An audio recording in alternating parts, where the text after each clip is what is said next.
When you're speaking in your non-native language, do you sometimes feel unsure whether the person you're speaking to is able to understand what you're trying to say? Maybe as you're talking, you hear yourself using the wrong verb tense or mispronouncing a particular word, and you kind of cringe internally.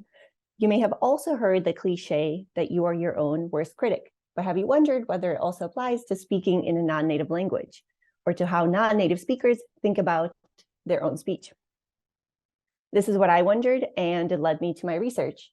I looked at how non-native speakers of English think about their own speech and how their speech is assessed by listeners who are native speakers.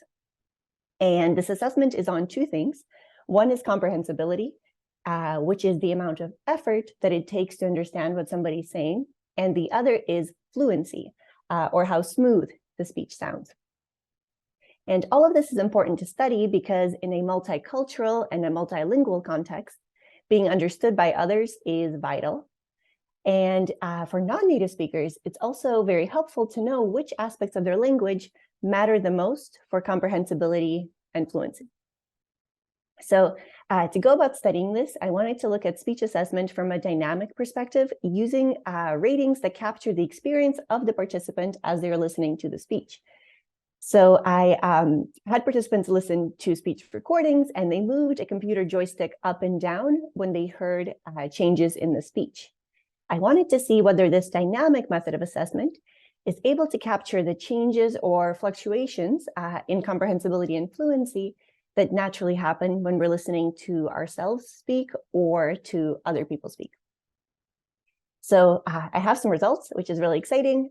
I found that non-native speakers in general were fairly accurate at estimating how fluent and comprehensible they sound to listeners. And I think a lot of that has to do with the fact that my speakers were actually all SFU students who have already spent some time living in Canada and communicating in English. Another interesting thing I found is that speakers were more critical about some aspects of their speech than listeners were, particularly when it came to pronunciation.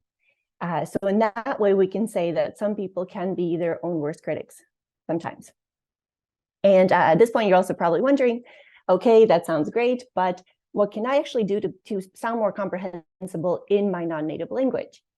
Well, I found that the organizational aspects of speech can make a huge impact on how comprehensible listeners find speakers to be.